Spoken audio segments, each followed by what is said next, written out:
Então, saudamos e cumprimentamos aos amados irmãos com a bendita paz do nosso Senhor Jesus Cristo.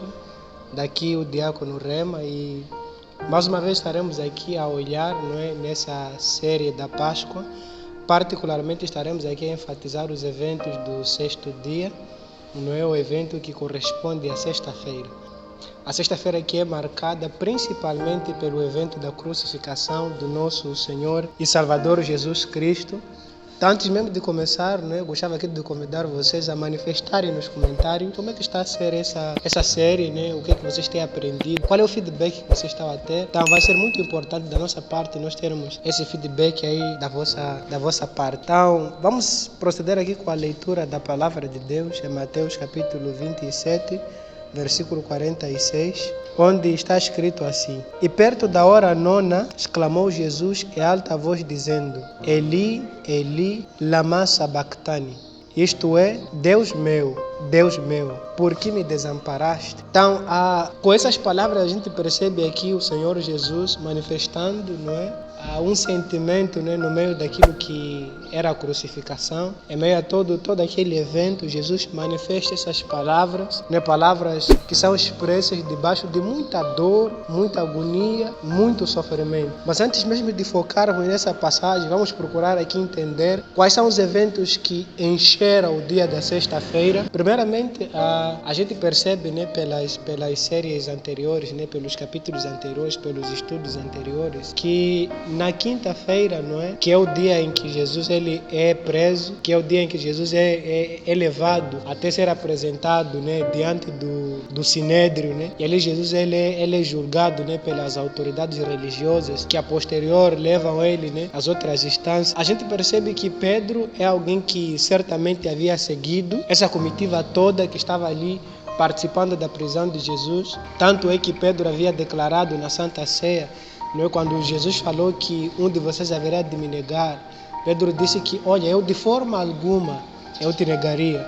E Jesus libera uma palavra e diz: olha, Pedro, antes que o galo cante 3 vezes, você vai me negar. E a gente percebe que Pedro, instigado por esse sentimento, de querer levar a sua palavra a sério, ele segue Jesus, até o lugar em que ele é levado lá, sendo julgado pelas autoridades religiosas. E naquele episódio a gente percebe Pedro sendo questionado, pelos presentes ali, se ele fazia parte, dos discípulos de Jesus, daquelas pessoas que seguiam a Jesus. E a gente vê Pedro, em algum momento, ele hesitando e declarando categoricamente que ele não fazia parte dos seguidores de Jesus. E a gente vê esse episódio se repetindo por 3 vezes. E quando o galo canta, que é a terceira vigília, Pedro ali se desperta daquilo que Jesus já havia anteriormente lhe dito. Então podemos entender que isso acontece nas primeiras horas do dia da sexta-feira. E depois disso a gente percebe que Jesus é levado até Pilatos, para ser julgado, pela autoridade romana, pela autoridade imperial. Importa aqui enfatizar que por cultura, por tradição, a pessoa tinha que passar por 2 julgamentos para que se percebesse se de fato essa pessoa era culpado ou era inocente. Então, quando Jesus, pelos líderes religiosos, é levado até Pilatos começa a ter lá um momento de conversação com Jesus, procurando perceber realmente qual era a causa pela qual aquele homem era acusado. Pilatos indaga aos líderes religiosos e eles não proferem coisa alguma, dizendo que, olha, se ele não fosse culpado, nós não o traríamos aqui. E, em algum momento, esse discurso que os líderes religiosos dão não agregou nada. Praticamente eles estavam a dizer que, olha, nós não temos algo tangível, algo que faz sentido para acusarmos esse homem, só queremos que ele seja morto. E Pilatos, em algum momento, percebe isso, tanto é que Pilatos depois tem uma conversa com Jesus, e ele questiona de forma irônica: és tu o rei dos judeus? E ali Jesus diz que, olha, o meu reino não é reino desse mundo. E pela simplicidade que Jesus se apresentava, em algum momento, a pergunta de Pilatos era uma pergunta sarcástica, porque Jesus não tinha a aparência de alguém que fazia parte da realeza. Jesus de forma alguma tinha essa aparência. Pilatos percebe que este homem era inocente. Esse homem era inocente. Tanto é que Pilatos procurou, de certa forma, libertar a Jesus. Mas houve muita insistência da parte dos líderes religiosos, que por causa dessa força, por causa dessa tensão que os líderes religiosos estavam ali a trazer, Pilatos a forma dele responder a isso, e ele pensou que se pegasse Jesus e expusesse Jesus a uma vergonha absoluta, isso poderia satisfazer, né, os líderes religiosos e poderiam em algum momento libertar Jesus. Tanto é que ele ordena que Jesus seja espancado. Jesus é espancado, e outro motivo pelo qual Pilatos fazia isso era para que o povo, ao ver o sofrimento de Jesus, ficasse comovido, né, e voltasse atrás daquilo que era a sua decisão. E não é isso que acontece. E sobre este povo importa lembrar que é exatamente este povo que há dias antes, na entrada triunfal, estava ali a declarar hossanas ao filho de Davi, fazendo uma confissão pública de que, olha, nós te recebemos como o nosso Salvador, nós reconhecemos você como aquele que é o portador da salvação das nossas vidas, da nação israelita. E essas mesmas pessoas aqui, mesmo vendo Jesus sendo espancado, mesmo vendo Jesus passando por esse sofrimento, essas pessoas não fizeram caso a ele, continuaram clamando, bradando: crucifiquem-no. E sobre esse espancamento, não é? Por tradição, por cultura judaica, a pessoa que era submetido a esse espancamento, ele era, não é, infligido golpes por um chicote chamado azoag. E ele tinha 12 tiras, não é? E nessas 12 tiras ele era, não é, muito doloroso por acaso. O chicote só por si só, ele era extremamente doloroso. Mas como se não fosse suficiente, na parte, não é, na parte final das tiras, não é, eles colocavam lá limalhas de aço e ossos. Significa que o chicote, ele não só infligia dor, mas ele penetrava, não é, na carne da pessoa por meio daquelas limalhas de aço e osso que estavam lá cravadas. Elas penetravam, não é, na carne da própria pessoa. E quando o carrasco tirava o chicote, ele arrancava a carne e pele. A pele de Jesus era destruída naquele processo. E por cultura, a pessoa tinha que receber 40 chibatadas. E para evitar que esse limite estabelecido pela lei fosse ultrapassado, porque não era permitido a pessoa ir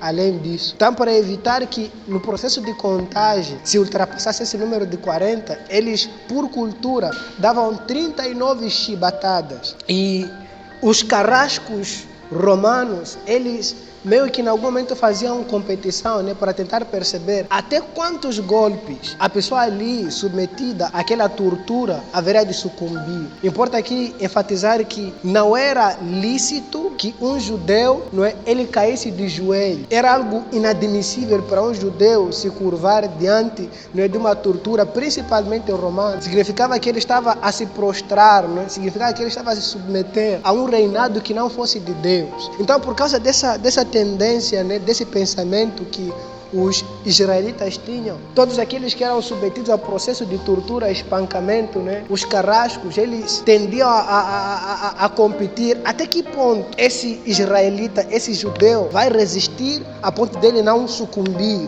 não cair de joelhos? E isso também acontece com nosso Senhor e Salvador. E por causa disso, numa primeira fase, eles davam chibatadas na região da coxa, para que expusesse ali a carne e os músculos.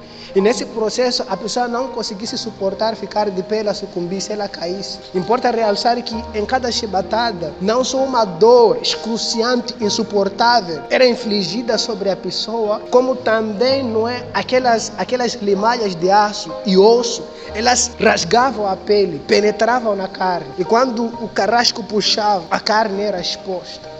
Então significava que eles, numa primeira fase, eles simplesmente miravam na zona da coxa. A intenção deles era exporem a carne, exporem os músculos, deixarem a pessoa debilitada. E o nosso Senhor e Salvador, ele passa por esse processo todo. Uma tortura brutal. Brutalmente Jesus, ele é machucado, é dilacerado. Seu corpo todo, ele é infligido a essa dor, não é, insuportável. E como a gente vê, não é, os outros textos proféticos diziam que como ovelha muda, ele ia ao matadouro, ele era sacrificado. Significa que Jesus não podia proferir palavras, Jesus não poderia declarar, né, não poderia gritar. E como a gente sabe, né, pela psicologia e medicina, o grito, de certa forma, não é, quando ele é liberado, traz por uns milésimos de segundo, um alívio de dor. Quando a pessoa está debaixo de muita dor, essa pessoa grita, por alguns milésimos de segundo, há um alívio, não é, da dor que essa pessoa está ali a ser infligida. E o nosso Senhor, ele não proferiu palavra alguma. Significa que ele sentiu a dor na sua totalidade. Ele recebeu a dor na sua totalidade. E foi difícil. Mas Jesus encontrou forças no meio de toda aquela tortura, suportar toda aquela afronta, toda aquela dor, todo aquele sofrimento, para que eu e você fôssemos salvos. Não é à toa que Jesus é o Salvador. Não é à toa que quando Jesus vai, não é, ascende aos céus, os anjos começam a declarar: levantai, ó portas, vossas cabeças, levantai, ó portas, vossas entradas, para que entre o Rei da Glória, porque verdadeiramente Ele é o Rei da Glória. O homem que suportou tudo isso e triunfou e venceu, para que eu e você com Ele participássemos dessa vitória.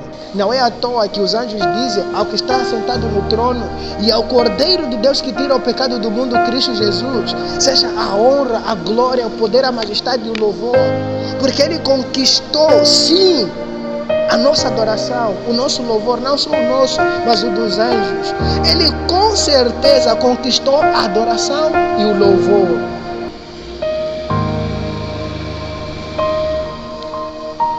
E quando Jesus ele passa por toda essa tortura, como se não fosse suficiente, Jesus ele é colocado uma espinha, não é, uma coroa de espinhos que dilacera a sua cabeça. Aqueles espinhos praticamente penetravam o seu crânio, perfuravam, trazendo uma dor excruciante. Mas Jesus aguenta para que eu e você, através do sacrifício dele, fôssemos salvos. Os judeus que ali presenciavam tudo aquilo foram insensíveis, não fizeram caso algum. Tudo porque eles haviam recebido dinheiro. E volto aqui a insistir que eram essas mesmas pessoas que lá na entrada triunfal estavam a declarar que Jesus era o filho de Davi. E essas pessoas hipócritas estavam aqui agora virando as costas ao nosso Salvador. Estavam aqui agora virando costas ao nosso Salvador. Oxalá que eu e você não sejamos pessoas com esse tipo de comportamento, que de domingo a domingo vão à igreja e declaram que Jesus é o Salvador, mas de segunda a sexta vivem de forma como se não reconhecesse ao Salvador. Vivem de forma que não dignifica o Deus que eles proclamam. Oxalá que se você é uma dessas pessoas, não, haja em teu coração arrependimento, para poder, não é, voltar-se a si e se posicionar devidamente diante do sacrifício de Cristo e nos posicionarmos como verdadeiros e genuínos cristãos. A multidão vê isso, não se comove. E Pilatos insiste, percebendo a teimosia dos sacerdotes, dos líderes religiosos, para que este homem fosse condenado. Ele volta de novo, não é, numa segunda vez. Ele tenta sondar, mas por quê? Porque ele percebeu que aquilo não era natural. Até aquele ponto, Pilatos já havia percebido que a coisa era sobrenatural. Não obstante, a mulher dele, não é, havia sido visitada com sonhos e visões, declarando que o caso de Jesus era um caso de um justo, de um inocente, que este homem era inocente. E naquele ponto, Pilatos estava totalmente esclarecido, estava totalmente convicto que não, aquele era um caso espiritual, porque o homem que estava diante deles era um homem simples, um homem que não tinha estatura de realeza, de grandeza, mas estava sob a acusação de ser declarado como rei dos judeus. E quando Pilatos tem uma conversa com Jesus, percebe que Jesus não tinha intenções políticas. Jesus dá a resposta como que dizendo que o meu reino não é deste mundo, ou seja, eu não estou aqui para essas coisas. E Pilatos percebia isso e não conseguia entender tanta teimosia da parte dos líderes religiosos, até que ele se dá conta que não, isso aqui deve ser um caso espiritual. E pela segunda vez ele vai ter com Jesus, não é? E faz questões. E ele começa a tentar perceber, mas realmente, qual é a causa? Diga-me quem tu és, de onde tu vens? Eu não vejo grandeza em ti, mas há todo esse movimento que está aqui envolto a ti. Quem verdadeiramente tu és? Certamente até aquele ponto, Pilatos já estava trêmulo, pasmo, sem entender quem realmente era esse homem. Tendo em conta que até a sua mulher havia sido visitada, né? Por visões e revelações a respeito daquele homem. E até nesse ponto aqui eu gostava de enfatizar, né, que No momento da luta, Deus pode até às vezes não estar conosco de forma direta, mas Ele nunca nos abandona. Porque na perspectiva de Jesus, olhando para tudo aquilo, parecia que não tinha ninguém ali para lhe apoiar. Parecia que em algum momento Deus o havia abandonado. Mas é o mesmo Deus que começa a trazer convicção na vida de Pilatos. É o mesmo Deus que começa a visitar a esposa de Pilatos, a dizer que o caso desse homem é o caso de um justo, ele é inocente. Então, às vezes nós podemos não perceber, mas Deus está ali a agir. Nos bastidores, Deus está ali a agir. Nesse processo aqui, em algum momento, Deus não estava a agir de forma direta. Deus não estava a agir nos holofotes. Mas fora dos holofotes, Deus estava a agir. Então, gostava aqui de dizer que, olha, no momento da luta, do aperto, não ouse pensar que Deus não está contigo, que Deus te abandonou. Deus está ali a agir. Nos bastidores, não é por detrás das câmeras, nos backdoors, Deus está a agir. Deus está ali a trabalhar. E é o que a gente vê aqui, nesse processo todo. Deus não abandonou Jesus de forma alguma. Deus estava ali agindo. Deus estava ali trabalhando. E quando Pilatos tem essa segunda conversa com Jesus, ele fica mais convicto que não, este homem é inocente. E ele tira Jesus, né, e diz para o sumo sacerdote que eu não vejo culpa nesse homem. E os líderes religiosos, percebendo que Pilatos queria inocentar Jesus, eles ficaram, não é, atônitos, perplexos. E eles falaram que, olha, este homem é contra César. E se você, Pilatos, é a favor de César, tem que condenar. Então eles fizeram lá uma acusação, não é, que praticamente colocavam Pilatos numa posição entre a cruz e a espada. Se Pilatos inocentasse Jesus, significa que ele estaria a ir contra o Império Romano. E por causa disso, né, Pilatos estaria ali, de certa forma, né, a se colocar numa posição de perigo, de risco. E se ele, por acaso, condenasse a Jesus, ele estaria a condenar o homem inocente. E a gente vê, Pilatos diz, olha, eu entrego ele nas vossas mãos, fazem aquilo que vocês quiserem. Estou inocente da vida desse homem. Então Pilatos se isenta da culpa. E como se não fosse suficiente, Pilatos ainda insiste, né? Diz que, olha, na época da Páscoa, por tradição, tem que se libertar um homem. Então Pilatos selecionou dentre os homens que estavam em seu calabouço o mais criminoso, Barabás, que por acaso também se chamava Jesus. Que ele era o líder, não é, de uma facção, né, rebelde, insurgentes que se insurgiam contra o Império Romano. E Barabás, não é, que era por acaso um delinquente criminoso, um homem truculento, maldoso. Ele é colocado ali e Pilatos traz Jesus. Na perspectiva de Pilatos é que as pessoas de forma alguma haverão de escolher Barabás para serem soltos, porque já sabiam da sua reputação. Então, Pilatos faz isso como uma tentativa, não é, de ajudar Jesus a ser inocentado. Mas as pessoas, Pilatos ficou admirado com a insensibilidade daquele povo. Porque mesmo Jesus espancado, dilacerado, machucado, ferido, naquelas condições que já deveriam ser suficientes para a pessoa dizer, tipo, ok, tá bem, até aqui já fomos longe demais. Até aqui já fomos longe demais. Eles insistem e declaram, solte-nos Barabás e crucifique este Nazareno. É dali que Pilatos, né, entrega Jesus. Importa também realçar que Herodes, nessa época, ele estava ali visitando, né? E ele, em algum momento, teve um momento de conversação com Jesus, né? Teve um momento de ter uma impressão com Jesus. E quando Jesus, né, ele é entregue nas mãos dos líderes religiosos para ser crucificado, a gente percebe ali que Jesus é levado, não é, a carregar uma cruz. Parece haver uma contradição nos textos sagrados, mas nem por isso, porque a maior parte dos textos, né, dá a entender que quem leva essa cruz foi Simão o Cirineu, não é? E nos outros textos vai dizer que Jesus carregou. Mas a grande verdade, só para deixar claro, né, essa não contradição da Bíblia, é que numa primeira fase Jesus carregou a cruz, só por causa dos ferimentos e machucados, Jesus não conseguiu carregar por um longo percurso, ele não suportou. E isso é bem adaptado por acaso no filme, é muito bem representado nos filmes. Então quando Jesus não aguenta, eles olham meio a multidão e pegaram Simão o Cirineu. E importa notar que este homem, o Cirineu, o Simão, ele era um negro, entende-se que ele era um negro.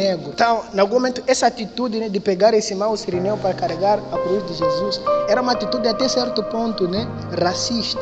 Mas há aqui de referir que Simão o Cirineu era alguém que vivia na África e ele vem para Jerusalém porque ele acreditava no Deus de Israel. E isso talvez significa que os africanos têm uma conexão muito forte com Deus. Que essa questão dos africanos estarem ali, né, próximos de Deus, não é coisa de agora. Muito antes, lá na época da rainha Sabá, os africanos já tinham lá contato com o Deus de Israel, né?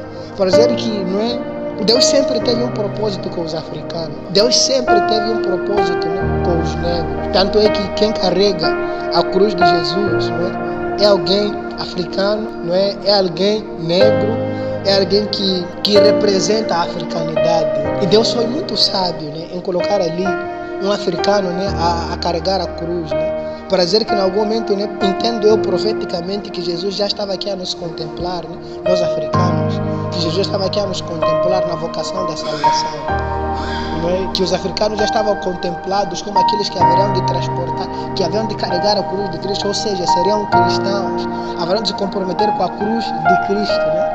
Então, se você é um africano, se você é negro, né, carrega a cruz de Cristo, assuma a tua fé. Então, Simão Cirineu, ele leva ele carrega a cruz naquela via dolorosa e eles vão até a Gólgota, né? Então, eles vão até lá, não é? Então, Jesus, ele é crucificado. Jesus é crucificado. E quando Jesus está na cruz de Calvário, a gente vê ali Jesus contemplando de todos os lados, né? E Jesus não contempla ninguém.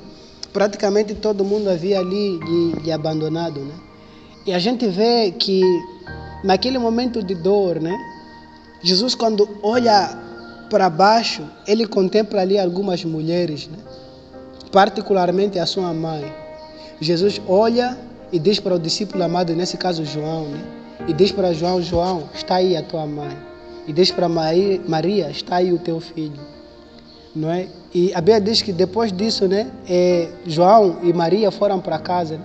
O que dá a entender que a casa de João, né, estava exatamente lá em Jerusalém. E é a partir daqui que se pensa que Maria quase sempre viveu com João.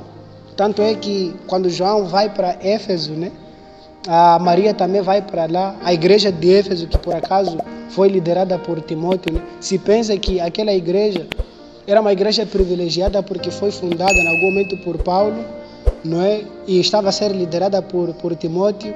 E era uma igreja que ali estava, né, o apóstolo amado, o apóstolo João. E por acaso a Maria, a mãe de Jesus, cultuava exatamente na igreja onde ali o pastor era Timóteo, né? Pastor solteiro, né? Por acaso, né? Umas curiosidades rápidas. Então, esse pensamento veio a partir daqui, né?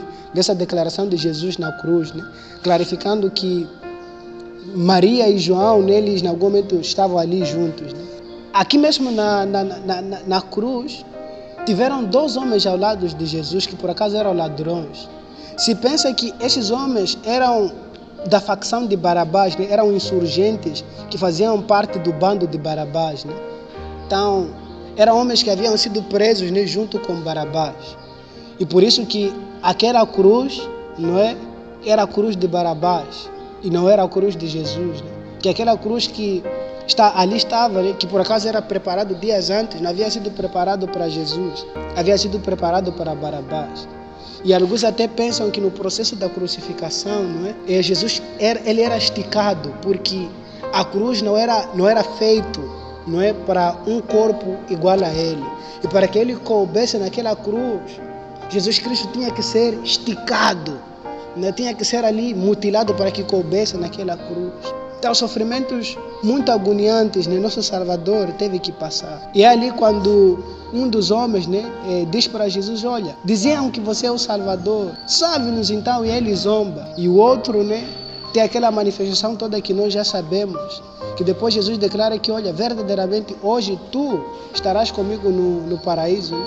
Esse versículo que também ali traz um pouco de polêmicas, né? Porque em algum momento é usada para subsidiar, né, a doutrina do sono da alma. Que se vocês quiserem, coloque aqui nos comentários, estaremos trazendo um vídeo, né, a respeito dessa questão. E depois disso a gente vê que Jesus morre. Quando Jesus morre, aparece lá um um soldado, né? Um soldado enfia uma lança no ventre de Jesus, e quando ele enfia aquela lança, de Jesus sai sangue e água. E é tão interessante isso aqui porque tipifica as duas naturezas de Jesus, né? Que Jesus era homem, mas também Jesus era Deus. Que nele havia uma natureza humana e a natureza divina, que tornava Jesus um ser único. É quando Jesus morre, o véu do templo é rasgado de alto a baixo, né? E historicamente falando e fisicamente também falando, aquele véu era muito, mas muito resistente, que não era possível ser rasgado de forma assim, normal. Tanto é que se pegasse um touro, colocasse de um lado e de outro, e eles fizessem força, não haveria de conseguir romper aquele véu. Mas o véu ele é rasgado de alto a baixo e se faz trevas naquele momento. E essa simbologia, ou melhor, essa questão do véu ser rasgado, mostrava que o acesso já estava aberto a Deus. Já não mais precisamos de sumo sacerdote ou alguém para nos representar. Cada um de forma individual já tem acesso a Deus. E o véu ele é rasgado, não é? E se faz trevas, lá há trovões, já é uma manifestação. E no meio daquela manifestação ali, né, de sinais, tem ali um judeu que ele é tomado por Deus. O Espírito Santo toca seu coração. E ele testemunha dizendo que não, verdadeiramente, este era filho de Deus. E na tradição judaica se diz que este homem se chamava Longino, que foi o primeiro grego, né, o primeiro romano, não é, a dar testemunho da fé. Se conta pela tradição que este homem depois se converte, né? E ele se torna um grande pregador evangelista da palavra. E depois ele é morto, né? Martirizado pela causa de Cristo. Né? Seu nome é Longino.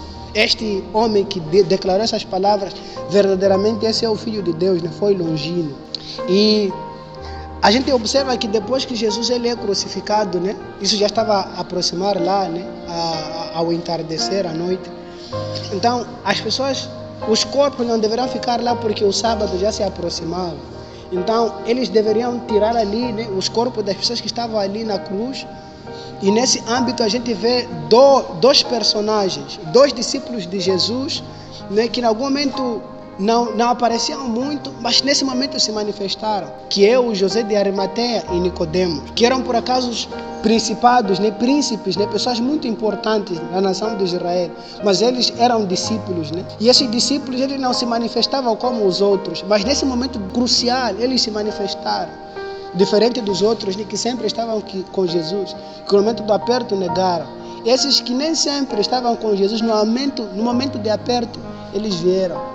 Para dizer que existem pessoas que estão sempre perto de nós, mas no momento da necessidade, essas pessoas nos abandonam. No momento da necessidade, essas pessoas não estão conosco. Mas existem aquelas pessoas que nem sempre estão conosco, nem sempre. Mas no momento do aperto, essas pessoas vêm lá nos dar suporte. Tente identificar essas pessoas e ore por elas, né, para que Deus possa abençoar. Porque são essas pessoas com quem realmente a gente deve contar, ou com quem realmente a gente conta no momento da necessidade. E não aqueles que sempre estão conosco. Né? E José de Arimateia, ele pede o corpo de Jesus e ele é concedido o corpo de Jesus. Nicodemos, né, que por acaso ganha muito destaque lá no João capítulo 3, é o homem que vai até abordar Jesus de noite perguntando sobre o novo nascimento. Ele traz lá ungüentos, né, traz lá aquela mira, né, aquela questão toda, né, para embalsamar, né, o corpo de Jesus. E Jesus é levado até o túmulo, né? Jesus é levado até ali o túmulo e ele é selado. E as mulheres, né, foram lá presenciar para poder contemplar aonde Jesus havia sido ali colocado. E é tão interessante que soldados romanos, a pedido dos fariseus, foram lá, né, moveram uma pedra para que o túmulo fosse ali cerrado, para que não fosse possível os discípulos roubarem o corpo de Jesus, para que se não dissesse que não ressuscitou. E eles selaram o túmulo de Jesus com o selo romano e colocaram lá guardas, não é, a guarnecer. Então são esses eventos aqui que a gente contempla, né, na sexta-feira. E como diz aqui a palavra de Deus, né, em Hebreus capítulo 4, versículo 14, diz que, visto que temos um grande sumo sacerdote, Jesus, o Filho de Deus, que penetrou nos céus, Retenhamos firmemente a nossa confissão, porque não temos um sumo sacerdote que não se possa compadecer das nossas fraquezas, porém que como nós em tudo foi tentado, mas sem pecado. Cheguemos-nos, pois, com confiança ao trono da graça, para que possamos alcançar misericórdia e achar graça, a fim de sermos ajudados em tempo oportuno. Então, que Deus rica e poderosamente abençoe os irmãos. Daqui do lado estará aparecendo outros vídeos, né? Não se esqueça de se inscrever no canal, deixar ali o vosso C, curta, comenta, compartilha. Importa que ele cresça e que nós diminuamos.